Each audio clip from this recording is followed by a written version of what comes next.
रामू का दिल था साफ, न लालच न शोर।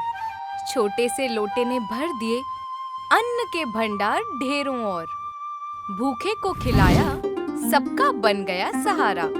लोभी ने मांगा सोना, मिला कीचड़ सारा। सीख यही देती है ये प्यारी सी कथा, अच्छे दिल वालों के साथ रहते हैं भगवान हमेशा। रामू अपनी अम्मा के साथ एक छोटे से आंगन में बैठा है। आंगन छोटा और ऊबड़ खाबड़ है। आधा बुझा हुआ चूल्हा है और कोने में कुछ मिट्टी के घड़े रखे हैं। रामू अपनी हथेली में पड़े कुछ गेहूं के दाने गिनता है और आस्ते से सांस भरता है।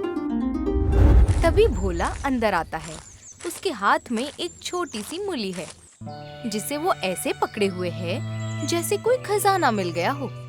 उसे लगता है कि शायद इससे उनकी भूख थोड़ी कम हो जाएगी। रामू खुश रहने की कोशिश करता है, मगर हालात आसान नहीं है। गांव में काम मिलना कम हो गया है। जो काम मिलता भी है, उसका पैसा वक्त पर नहीं मिलता। कर्ज भी बढ़ता जा रहा है। उधर सेठ धनराज की धमकी भी उनके सर पर मंडरा रही है। वो कह चुका है कि अगर रामू उनका कर्ज ना चुका पाया तो उन्हें घर से बेदखल कर देंगे। रामू बेटा, तूने सुबह से कुछ खाया भी नहीं। ऐसे खाली पेट कब तक भागेगा? अम्मी, पहले आप खा लीजिए, मैं बाद में कुछ इंतजाम कर लूंगा। देखो, आज का शाही खाना, आधी मूली तुम्हारी, आधी मेरी। तभी अचानक सेठ धनराज कल्लू मुनीम के साथ रामू के दरवाजे पर आ पहुंचता है। कल्लू के बगल में एक मोटी खाते की बुक रखी हुई है और उसके चेहरे पर हल्की सी मुस्कान बनी रहती है। सेठ धनराज अंदर ऐसे कदम रखता है जैसे ये मिट्टी भी उसी की हो। वो झोपड़ी के चारों तरफ नजर दौड़ाता है। उसके चेहरे पर घृणा भी है और एक अजीब सी तसल्ली भी, जैसे दूसरों का डर देखकर उसे मजा आ रहा हो। रामू तुरंत हाथ जोड़कर इज्जत से खड़ा हो जाता है, लेकिन सेठ की आवाज शुरू से ही ताने से भरी होती है। उधर कल्लू मुनीम बड़ी नाटकीयता से खाते की किताब खोलता है। वो उंगली से पन्ने पलटते हुए हिसाब देखने लगता है। भोला हिम्मत करके रामू के पास खड़ा हो जाता है, जैसे उसकी हिफाजत करना चाहता हो। वो उसका सहारा बनना चाहता था, मगर हर बार जब सेठ उसे घूरकर देखता है तो उसकी हिम्मत थोड़ी और टूट जाती है। पीछे खड़ी अम्मा ये सब फिक्र में देख रही होती हैं। क्यों रामू, मेरे पैसे कब चुकाएगा? सेठ जी, 2 दिन और दे दीजिए, मैं मेहनत करके आपका कर्ज चुका दूंगा। 2 दिन? सेठ जी, ये वही 2 दिन हैं जो पिछले 2 महीनों से खत्म ही नहीं हो रहे। रामू, दया मैं मंदिर में करता हूँ, उधार के धंधे में नहीं। कल सूरज ढलने तक पैसे नहीं मिले तो ये झोपड़ी मेरी। सेठ जी, हम गरीब लोग हैं, मगर बेईमान नहीं हैं। जरा वक्त दे दीजिए। माई, मुझे आंसू नहीं, पैसे चाहिए। सेठ जी, आंसू बेचने की दुकान खुल जाए तो हम भी अमीर हो जाए। क्या बड़बड़ा रहा है? नहीं, मैं तो बस भूख में भजन गा रहा था। याद रखो, कल आखिरी दिन है। सेठ धनराज कल्लू मुनीम के साथ मुड़कर वहाँ से चला जाता है। रामू खामोश खड़ा रह जाता है और उसके चेहरे पर मायूसी साफ नजर आती है। कुछ वक्त बाद रामू एक खामोश गांव के रास्ते पर चल रहा है। उसके हाथ में एक रस्सी और खाली बोरा है। वो सोचता है कि शायद सूरज ढलने के पहले कहीं मजदूरी मिल जाए। रास्ता एक पुराने बरगद के दरख्त के पास से गुजरता है। भोला उसके साथ साथ चलता रहता है। वो लगातार बातें करते रहता है ताकि रामू मायूस ना हो, लेकिन जब कहीं भी काम नहीं मिलता तो धीरे धीरे भोला भी चुप हो जाता है। बरगद के दरख्त के पास पहुंचकर रामू रुक जाता है और एक पत्थर पर बैठ जाता है। अब उसके चेहरे पर छिपी हुई मायूसी साफ नजर आती है। भोला फिर से उसे हिम्मत देने की कोशिश करता है, मगर इस बार उसके शब्द भी रामू का मन हल्का नहीं कर पाते। भोला, मैंने किसका बुरा किया है? मैंने आज तक किसी का बुरा नहीं किया है। फिर मेरी अम्मी को ये दिन क्यों देखने पड़ रहे हैं? अरे यार, ऊपर वाला कभी कभी देर से सुनता है, पर जरूर सुनता है। अगर वो सुनता है तो क्यों चुप है? शायद इसलिए कि तू बहुत धीरे बोलता है। जरा जोर से मांग कर देखना। बस एक मौका दे दे, मैं मेहनत करूंगा और मेरी अम्मी की छत मत छीन। तभी हवा चलती है और बरगद के दरख्त से एक अजीब सी आवाज आती है। ये सुनकर रामू और भोला दोनों चौंक जाते हैं। उसी वक्त दरख्त के पास एक रहस्यमयी साधु बाबा नजर आते हैं। उनकी आंखें खामोश हैं, दाढ़ी लंबी है और उनका बर्ताव काफी शांत लगता है। उनके पास एक पुराना पीतल का लोटा रखा है जो थोड़ा टूटा और धूल से भरा है, देखने में बिल्कुल मामूली। रामू और भोला एक दूसरे को हैरानी से देखते हैं। भोला धीरे से कुछ कहना चाहता है, मगर उसकी फुसफुसाहट भी साफ सुनाई दे जाती है। साधु बाबा खामोश नजरों से रामू को निहारते हैं और उससे पानी मांगते हैं। रामू थोड़ा हिचकिचाता है क्योंकि उसके पास खुद भी कुछ नहीं है। फिर भी वो पास के तालाब की ओर दौड़ता है, लोटे में साफ पानी भरता है और दोनों हाथों से संभालकर वापस लेकर आता है। साधु बाबा मुस्कुराते हैं। उन्हें पानी से ज्यादा उस एहसास की खुशी होती है जिसके साथ रामू ये पानी लेकर आया है। तुम्हारे हाथ खाली है, लेकिन दिल भरा हुआ है। बाबा, गरीब आदमी के पास दिल के अलावा बचता ही क्या है? कभी कभी वही सबसे बड़ी दौलत होती है। साधु बाबा वो लोटा उठाते हैं और उसे रामू के हाथ में रख देते हैं। इसे रख लो। लेकिन बाबा, इसे मैं कैसे ले सकता हूँ? ये मामूली लोटा नहीं है, ये उसी का साथ देता है जिसके मन में लालच नहीं, सेवा हो। इसे जल से भरो और जरूरत के वक्त प्रार्थना के साथ इस्तेमाल करना। दादा, इसमें से सोना निकलेगा क्या? जिसे सिर्फ सोना दिखता है उसे चमत्कार कभी नहीं दिखता। भोला शर्मिंदा होकर मुड़ जाता है, मगर रामू उत्सुकता से उस लोटे को हाथ में पकड़े रहता है। रात को अम्मा कमजोर हालत में चारपाई पर सोई होती हैं। रामू और भोला सामने रखे लोटे को देखकर बैठे हैं, जैसे कोई अनसुलझा सवाल हो। लोटा पुराना और मामूली सा लगता है। भोला उसके चारों तरफ घूमता है, उसे हल्के से ठोकता है, सूंघ कर देखता है और कान लगाकर सुनने की भी कोशिश करता है कि अंदर कुछ है या नहीं। तभी रामू को साधु बाबा की बात याद आती है। वो लोटे में पानी भरता है, आंखें बंद करता है और सच्चे मन से दुआ मांगता है। वो पैसे नहीं मांगता, बस अम्मा के लिए खाने और अपने दुख से राहत की दुआ मांगता है। जब वो धीरे धीरे पानी लोटे में डालता है तो पानी चमकते हुए चावल और दाल में तब्दील हो जाता है। लोटा हल्की रोशनी में चमकने लगता है। ये देखकर दोनों कुछ वक्त के लिए खामोश हो जाते हैं। भोला ये चमत्कार देखकर हैरान रह जाता है। अरे अरे, ये पानी है या कुछ और? रामू, ये कैसे? शायद बाबा सच कह रहे थे। भगवान ने आज हमारे घर का चूल्हा जला दिया बेटा। रामू, अब तो हम रोज दावत करेंगे। हलवा, पूड़ी, समोसा, जलेबी, कचौड़ी। अचानक लोहा खाना बनाना बंद कर देता है। सब कुछ फिर से मामूली पानी में तब्दील हो जाता है। अरे, ये नाराज हो गया क्या? शायद ये जरूरत समझता है, लालच नहीं। बेटा, इसे वरदान समझकर संभालना, इम्तिहान समझकर इस्तेमाल करना। रामू हल्के से सर हिलाकर हाँ करता है। इसी के साथ वो रात यहीं खत्म हो जाती है।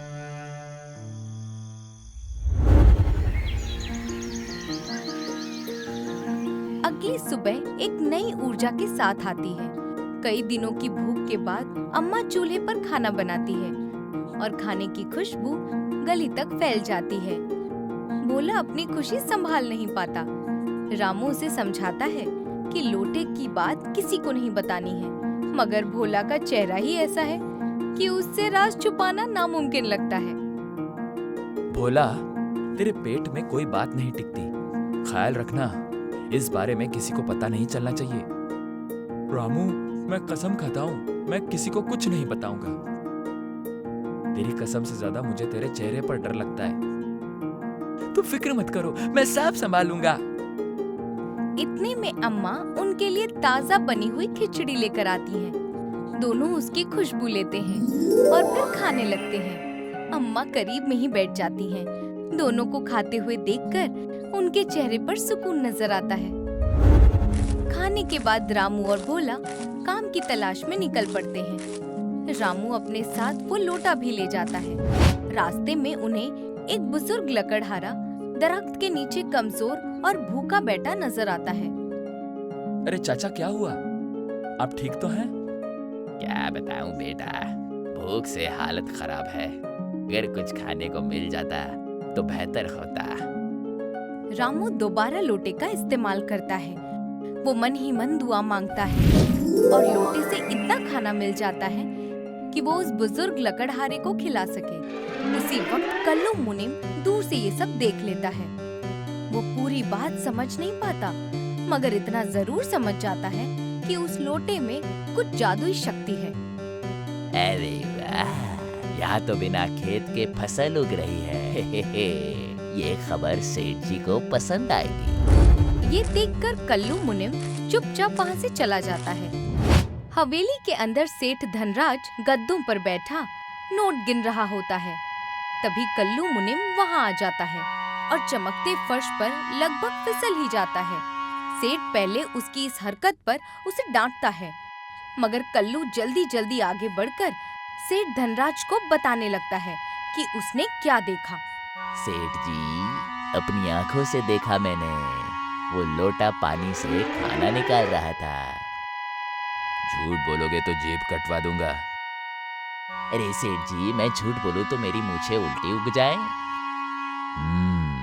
तो मतलब उस भिखारी रामू के पास खजाने की चाबी है? और वो भी ऐसी चाबी जो बिना ताला खोले माल भी दे रही है। कल तक मैं उसका घर लेने वाला था, अब उसका लोटा लूंगा। सीधे मांगेंगे? बेवकूफ, पैसे मानकर नहीं लिया जा सकता, छीना जाता है। ये सुनकर धनराज की आंखों में लालच चमक उठता है। कल्लू मुनिम भी सर हिलाकर उसकी बात से सहमति जताता है। कुछ वक्त बाद सेठ धनराज कल्लू मुनिम के साथ रामू के घर पहुंचता है। इस बार उसकी आवाज मीठी होती है। वो साथ में कुछ फल भी लाता है और अम्मा की तबीयत के बारे में फिक्र जताने का दिखावा करता है। भोला ये सब देखकर तुरंत शक करने लगता है। रामू फिर से विनम्र बना रहता है, मगर अंदर ही अंदर होशियार भी रहता है। सेठ धीरे धीरे बात घुमाने लगता है। वो सादगी और दान की बड़ी बड़ी बातें करता है ताकि रामू खुद ही सच बता दे। रामू बेटा, सुना है तुम्हारी किस्मत खुल गई है। किस्मत? नहीं तो सेठ जी, बस ऊपर वाले का एहसान है। अच्छा, और वह एहसान पीतल के लोटे में मिलता है क्या? ये सुनते ही रामू एकदम चौंक जाता है। देखा, चेहरा सब बता रहा है। चेहरा तो आपका भी बहुत कुछ बता रहा है। साफ साफ बोल, लोटा कहाँ है? वो मेरी अमानत है। अमानत? कर्जदार की कोई अमानत नहीं होती। लल्लू, घर छान मारो। इतने में अम्मा और भोला आगे आ जाते हैं। नहीं, हमारे घर में कोई हाथ नहीं लगाएगा। बस, बहुत बेइज्जती बर्दाश्त कर ली। मेहनत से लिया कर्ज लौटाऊंगा, लेकिन मरकर नहीं जीऊंगा। मेरे घर के चीजों पर कोई जबरदस्ती नहीं कर सकता। धनराज रुक जाता है और रामू की ओर देखता है। अब रामू की आंखों में हिम्मत साफ नजर आती है। ये देखकर धनराज एक कदम पीछे हट जाता है। ठीक है रामू, लेकिन याद रखना, अभी खेल खत्म नहीं हुआ है। धनराज कल्लू मुनिम के साथ वहाँ से चला जाता है। रात को रामू लोटे को होशियारी से एक पुराने अनाज के टोकरी में छुपा देता है। भोला पहरा देने के लिए जिद करता है, हालांकि वो इस काम में बिल्कुल अच्छा नहीं है। तू फिक्र मत कर रामू, आज रात अगर चोर आया तो। रामू हिचकिचाते हुए सर हिलाकर हाँ करता है और वहाँ से चला जाता है। भोला हाथ में डंडा लेकर चौकन्ना रहने की कोशिश करता है, मगर जरा सी आवाज पर भी चौंक जाता है। कभी झिंगुर की आवाज से, कभी बिल्ली की हलचल से। कल्लू मुनिम चुपके से राजू के घर के पीछे वाले आंगन में घुस आता है। आगे बढ़ते हुए उसका पैर गलती से एक रस्सी पर पड़ जाता है। उसे लगता है कि वो सांप है। अरे मर गए, अरे बचाओ बचाओ। रस्सी उसके पैरों में उलझ जाती है और इसी कारण वो गिर जाता है। अंदर सो रहा भोला यह आवाज सुनकर अचानक उठ जाता है। कौन है? भोला जल्दी से कमरे की ओर भागता है और रामू को भी जगा देता है। उठ जल्दी, शायद कोई चोर घुस आया है। रामू घबराकर उठता है और भोला के साथ बाहर की ओर दौड़ता है। रामू और भोला दौड़ते हुए पीछे के आंगन में पहुंचते हैं। वहां वो देखते हैं कि कल्लू मुनिम जमीन पर गिरा पड़ा है और रस्सी में पूरी तरह उलझा हुआ है। कल्लू, तू यहाँ? तुम यहाँ चोरी करने आए थे ना? आखिरकार कल्लू खुद को रस्सी से छुड़ा लेता है और उठकर खड़ा हो जाता है। मैं तो रात की सैर पर निकला था। अच्छा, और हमारे घर की दीवार फांदकर अंदर आ गए। मैं तो वो जाओ यहाँ से, और तुम्हें यहाँ कुछ नहीं मिलने वाला। हाँ ठीक है जा रहा हूँ। मैं तो यूं ही आया था। लोगों को भी बस बातें बनाने बहुत अच्छा लगता है। कल्लू वहाँ से चुपचाप चला जाता है। रामू और भोला वहीं खड़े रह जाते हैं और उसे जाते हुए देखते रहते हैं और इसी के साथ रात खत्म हो जाती है। अगली सुबह कल्लू धनराज के पास आता है और उसे रात की पूरी बात बताता है। ये सुनकर धनराज बेहद गुस्सा हो जाता है। बेवकूफ, एक लोटा नहीं ला पाए। सेठ जी, वहाँ भोला था, वो आदमी नहीं, चलता फिरता हल्ला है। धनराज जल्दी ही खुद को संभाल लेता है।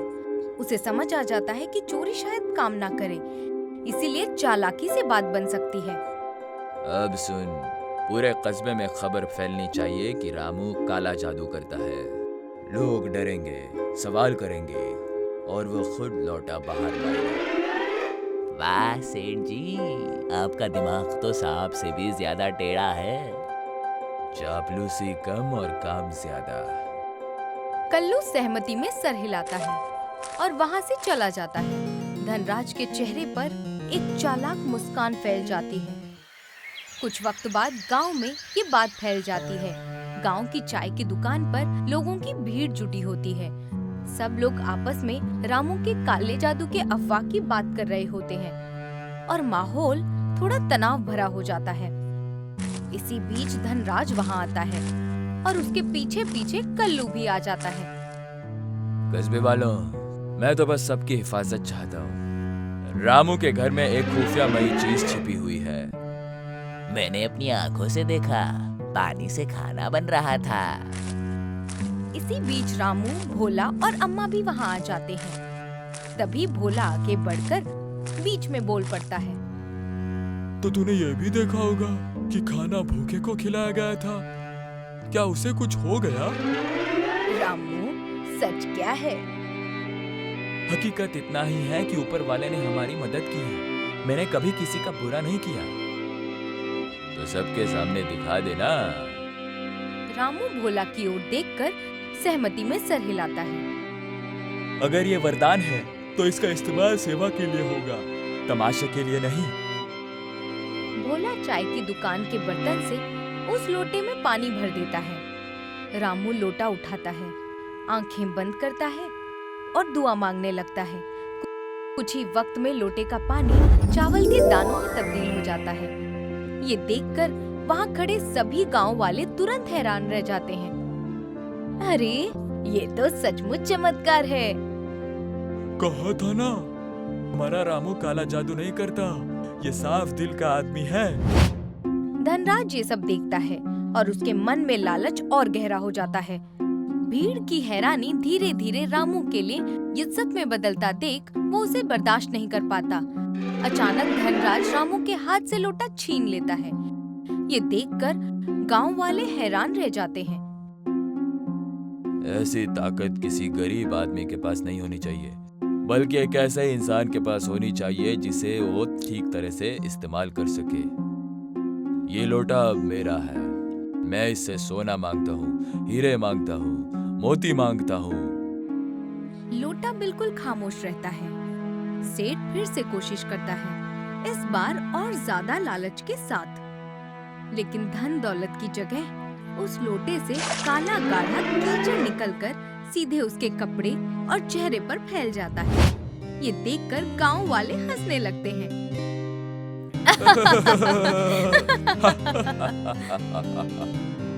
अरे वाह सेठ जी, सोना नहीं सीधा कीचड़ निकला। सेठ जी फिर से कोशिश कीजिए। लोटे, मुझे खजाना दे।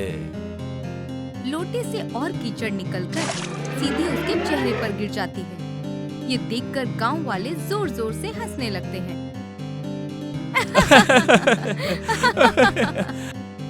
इसी दौरान वही साधु बाबा वहाँ आ जाते हैं।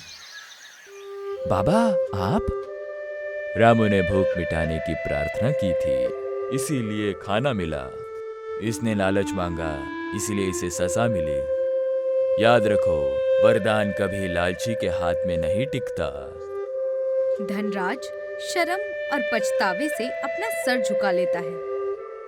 रामू के इरादे हमेशा से नेक थे, फिर भी आपने उसके साथ गलत किया। उसके बदले में अब आपको उसका कर्जा माफ कर देना चाहिए। ठीक है, आज से रामू का कर्ज खत्म। भगवान तेरा भला करे बेटा। बाबा, इस लोटे का अब मैं क्या करूं? इसने मुसीबत भी दी और सहारा भी। मुसीबत लोटे की नहीं थी बेटा, लालच की थी। इसे अपने पास ही रखो, लेकिन अपने के लिए नहीं, सबके लिए। मतलब अब कस्बे में कोई भूखा नहीं सोएगा, जब तक नीयत सच्ची रहेगी। रामू के साथ सभी गांव वाले सहमति में सर हिलाते हैं और इसी के साथ कहानी यहीं खत्म हो जाती है।